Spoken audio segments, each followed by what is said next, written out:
I know that. You can't simply go fill out an application to the school. You're definitely not going to run my play. And they all tell you, I mean, I could literally run a different play every time down. I could play one game today and another game tomorrow. You won't see no play you seen yesterday today. You know, so it takes a higher level of thinking at the college level. It's not just your body. It's your mind, body, soul, spirit, everything got to go into that mix to make you good for us, if that makes sense. And everybody also, don't get caught into levels, get caught into fit. What fit? Now, don't get caught into levels. Sometimes when I look at Twitter and stuff, I see y'all sign, I see kids sign way too high. Great. You know what I'm saying? And then next year they in the portal. You know, don't sign for the tweet. Because you want to tweet and all your friends to like it and you want to feel good, big man and all. Don't do it for the tweet. Do it for the fit. Because the fit at the end of the day, and I have a picture and I can share it with y'all. It says that there are 450 NBA jobs. See if y'all get the message on this. There are 450 NBA jobs. There are 25,000 college players. There are 551,000 high school players. And there are 20 million youth players. Jeez. So we're talking 20-some million people trying to get 450 jobs. So the moral of that story is, don't come here to play basketball. Come here to get you an education, get better at basketball. Let basketball take you as far as it can take you. But when that ball stops bouncing, because it's going to stop bouncing for everybody. It stopped bouncing for me. As a matter of fact, I could play in the NBA right now if I didn't have to run and jump. You see what I'm saying? Because I still got it here. It's just like the article, my mind telling me yes, but my body's saying no.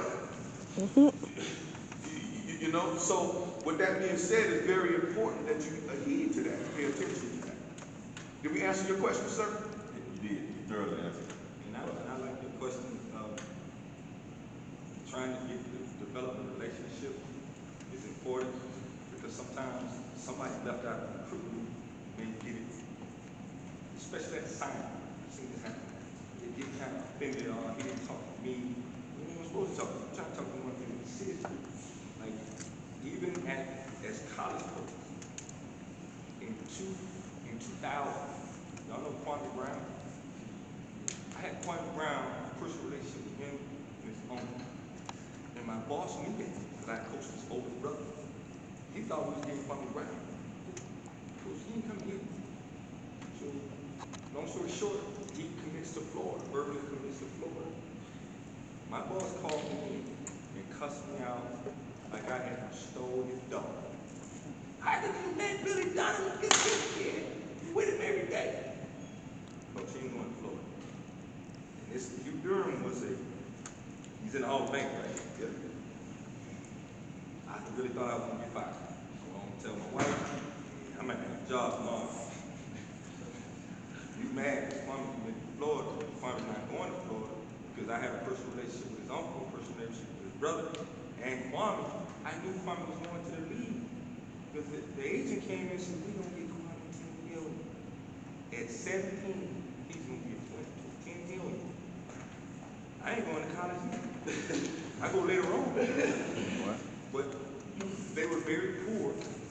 And I knew that going to Florida, when you can get $10 million, by the time you're 18, in 4 months you're going to get $10 million. What's the purpose of going to college? And that was a rare situation. But my boss didn't understand because he wasn't part of the initial recruiting process. I knew when he although I know it, it's because you know someone that doesn't work. In his situation, being the #1 pick and $10 million, that's a game changer.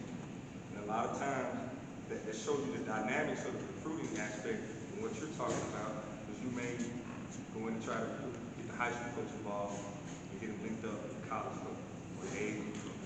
And I think, this is just my personal opinion, when we're dealing with youth athletics, I think that high school coach and the AAU coach need to have a better relationship. They We need a better, because kids are always split. My educator said this, my high school coach said this. If you work together and understand it's about player development rather than winning games, then I think the process will go smooth. That's just my personal opinion. Because I've seen him fight for 20 years. He don't know who to listen to. High school coach, he got a dad that's a ball player, so he got 3 men in his life telling him how he should play. And I guarantee you that kid is not, he doesn't have the intestinal fortitude to be able to balance that on a day-to-day basis. So I do like that question. I never heard that question. Yeah, I just, I got a lot of kids that, you know, they get coaches calling them or, you know, reaching out to them on social media.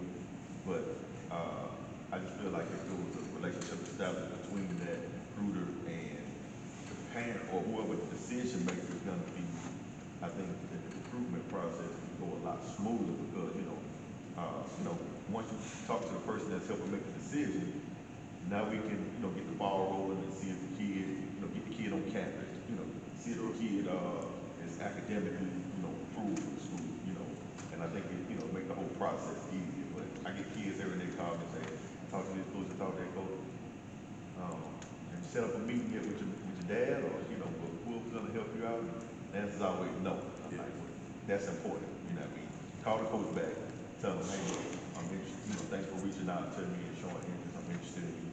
How can we set up a meeting? How can I, you know, get a visit? You know, but just taking the next step. That's another important one. You just triggered another. Guys, whether you want to go to the school or not, if a coach contact him back immediately. If I call you and you don't answer, text you and you don't respond, you off the list. It's just that quick. Because I'm going to the guy who's going to respond. So that's crucial. So this is important too, because you're bringing out a lot of good stuff right here. The coaching business, although it's thousands of us, it's really a small circle.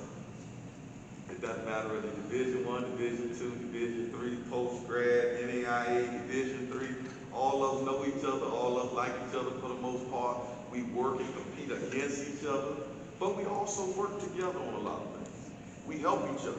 Because guess what? You can come in here today and you're a big time point guard. But guess what? We might already have 2. Guess what, coach?